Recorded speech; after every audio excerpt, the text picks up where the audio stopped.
Bienvenidos a esta segunda semana de Adviento, a este tiempo tan espectacular de purificación, de preparación y de espera para la llegada de nuestro Señor. En este segundo domingo de Adviento vamos a revisar lo que la Iglesia nos propone, el Evangelio que la Iglesia nos propone, como lo llevamos haciendo desde el primer video del primer domingo de Adviento, que si les interesa por ahí se los voy a dejar. Examinando el Evangelio en 3 puntos principales. Primero, el contexto de lo que nos está hablando el Evangelio concretamente.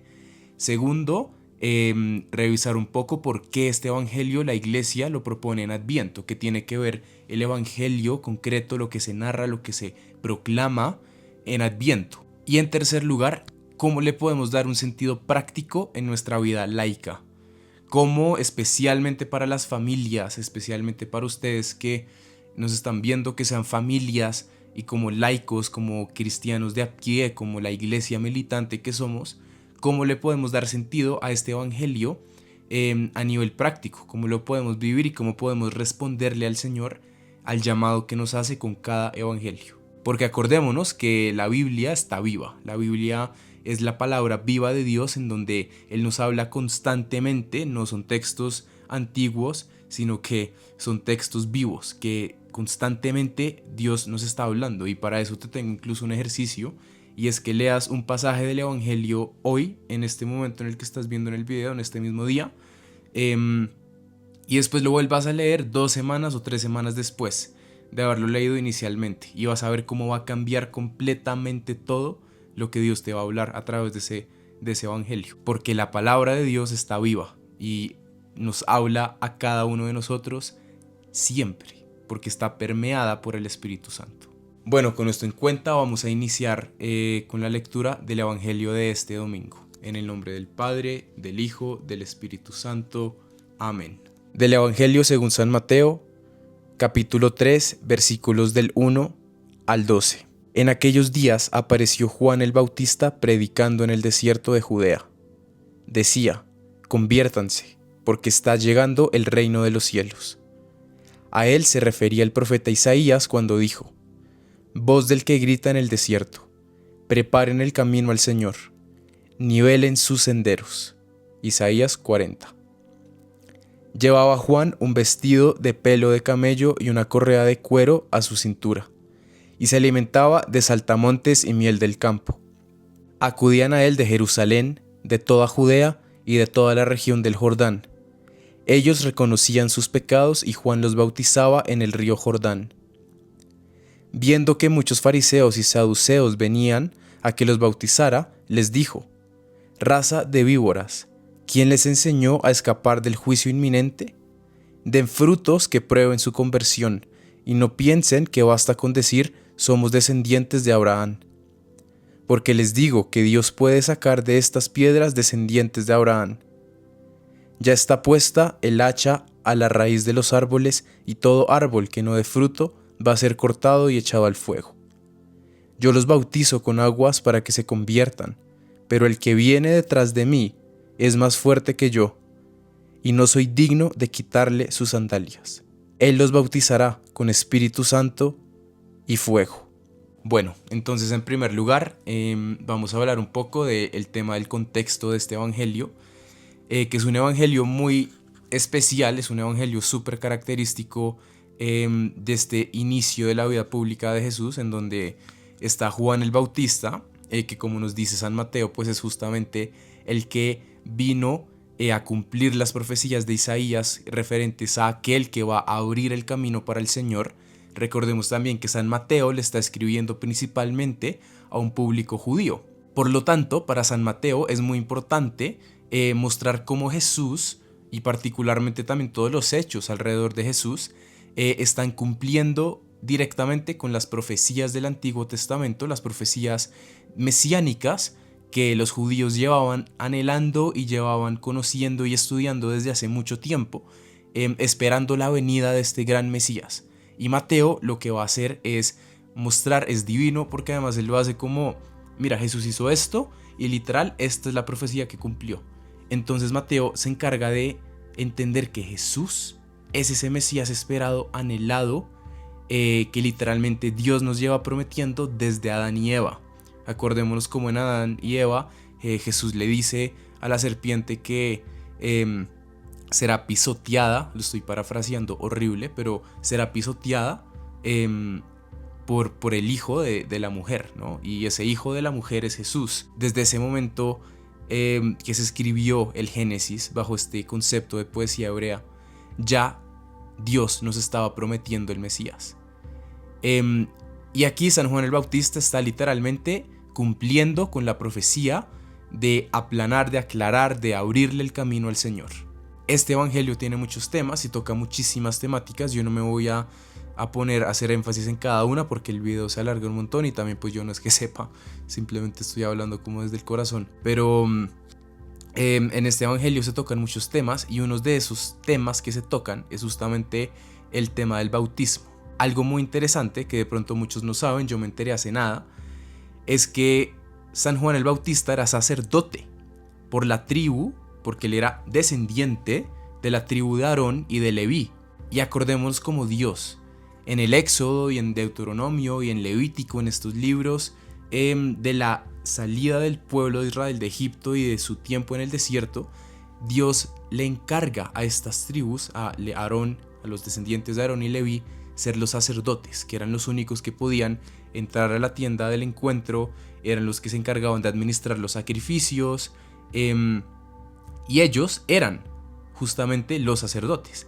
Y es muy interesante cómo después, más adelante, cuando el pueblo de Israel va entrando en la tierra prometida y Dios le va diciendo a cada tribu cuál es su terreno y cuál es el lugar en el que va a estar y en el que va a habitar esa tierra prometida, a estos sacerdotes Él no les da territorio.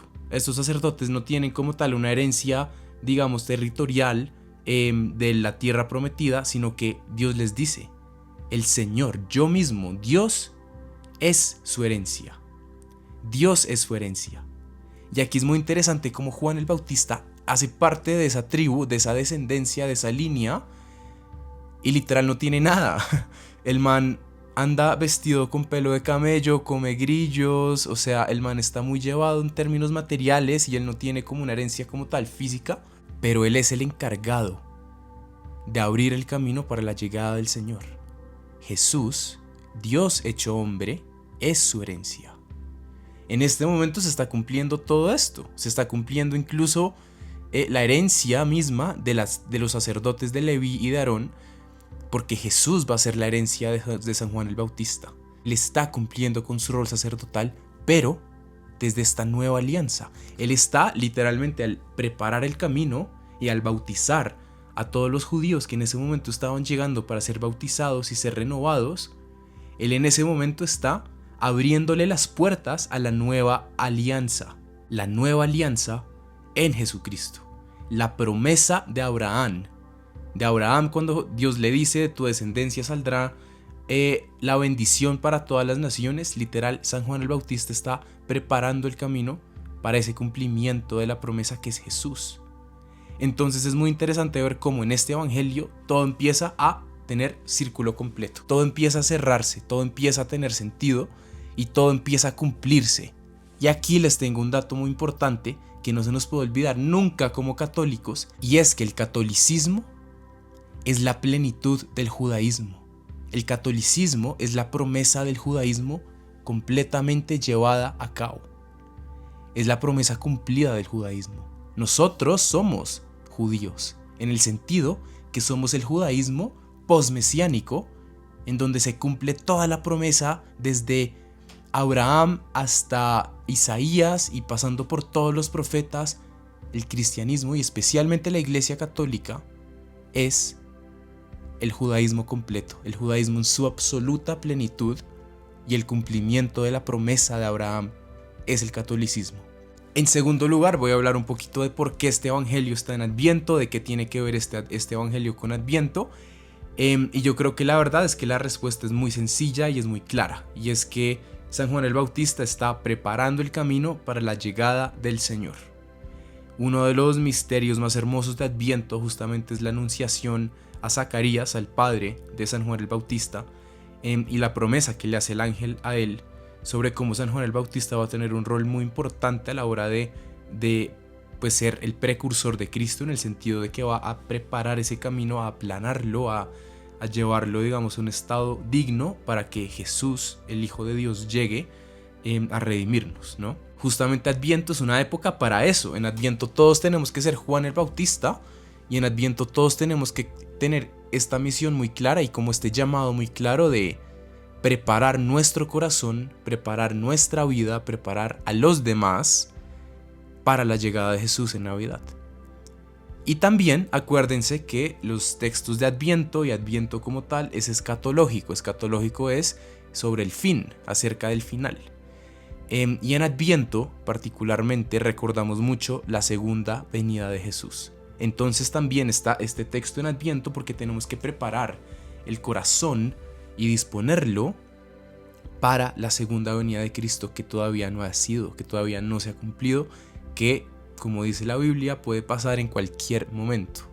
Entonces también esto está en Adviento para preparar nuestro corazón y ser Juan el Bautista de nuestra propia vida y de la vida de los que amamos, para prepararlos para la llegada de Jesús en Navidad, claro que sí, pero también para la llegada de Jesús en el fin de los tiempos y la llamada particular que cada uno va a tener cuando Él nos llame a la eternidad. Por último, voy a hablar de pues, el sentido práctico para nosotros como laicos, para las familias, cómo podemos llevar esto a la vida, a la práctica. Y pues San Juan el Bautista lo que está haciendo es diciéndonos, hey, va a venir la promesa cumplida, hecha carne, está por llegar. Es hora de preparar el corazón, de preparar el camino, de disponernos para la llegada de este Salvador. ¿Qué podemos hacer para prepararnos? Es muy relacionado al Evangelio del domingo pasado en términos de estamos en una época de espera paciente y esperanzadora, de preparación, de que va a llegar esto, esta luz, esta salvación al mundo, va a llegar el amado y como su iglesia somos su amada, ¿no? Él viene a casarse con nosotros. Entonces tomémonos este tiempo de Adviento como un tiempo de disponer y preparar el corazón.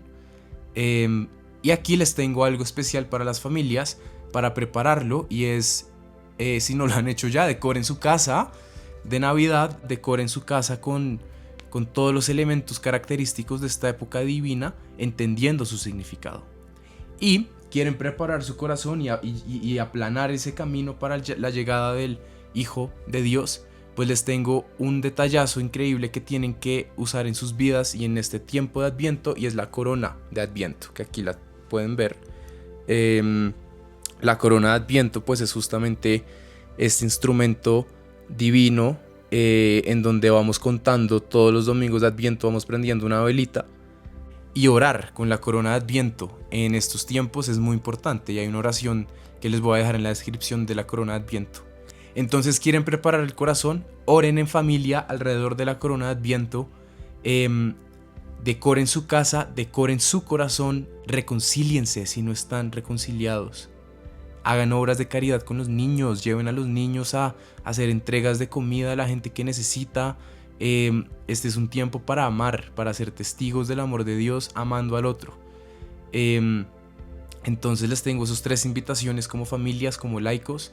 Decoremos nuestro hogar, decorémoslo con estos elementos divinos que nos regala esta temporada. Oremos alrededor de la corona de Adviento y amemos al otro. Oremos por las almas del purgatorio, oremos por los que lo necesitan, oremos por los que nos hacen de verdad hervir la sangre, oremos especialmente por ellos. Amemos al otro, dispongamos el corazón. Y que no se nos olvide que todos somos peregrinos. Y de la mano de Dios, de ese niño que va a nacer en Belén, vamos a llegar.